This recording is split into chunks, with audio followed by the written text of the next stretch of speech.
Okay guys, it's term 2, we're stuck at home and we're supposed to be doing orienteering this term. We're going to have to adapt, we're going to have to try something at home, but this can be actually a lot of fun. We're actually going to try and do orienteering from home. We're missing out on cross country in a few weeks, those in grade 3 to 6, so we're going to try and use our home for orienteering. This is my backyard, you can see around my backyard, down here, around the side, and here's the task I'm going to give you. You've got to find these things, which I'm going to post online to the activity sheet, in order around your house. So you'll print this out, you're not allowed to cheat, and then you've got to go by the sheet and try and find this thing. You've got to be safe. If you're going to run around corners or up steps, you've got to be careful on what you're going for. So there are 10 items on here. There's a twig, a small pebble or stone, a clover, a photo of a family member, a long leaf, an insect, an outdoor seed of a tree, a white sock, a peg, and a flower. You'll need a container, something like this. This is just an old yogurt container that I had. You might use an ice cream container or a pot or whatever. You're going to start a clock. You can use a clock on your wall, whatever, and you'll start and you see how long it takes you to find these things in order.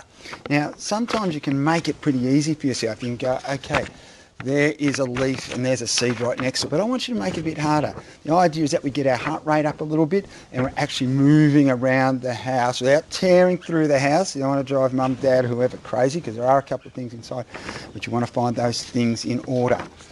When you've found them, if you've got a brother or sister or someone else, and some of you might not have it, what I then want you to do is try and create a map, or actually time how long it took you to start with, see how quickly you did it.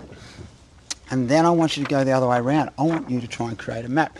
So here's what I've done. This stuff's just on the ground, so you'll have to follow me down here. I've gone and created a map. And you might not be able to see it because it's a bit glary. I'll just come around here. A map basically of my house. And then I've drawn the things that I found and where I found them. So up here at the front of my house is the twig. Number 2 I found down here is the leaf, and I've drawn those things on the map. Now what I'm then going to do is give this map, it forms an orienteering map for my brother, sister, or whoever, maybe even your mum and dad. They might be keen to give it a go. And I give them the map and give them a try at finding those things with the list around the house, and they've got to see if they can beat your time. Now usually you'll be a bit slow because you were the first one to find it and they've got the aid of a map. But anyway, it's a fun thing to do.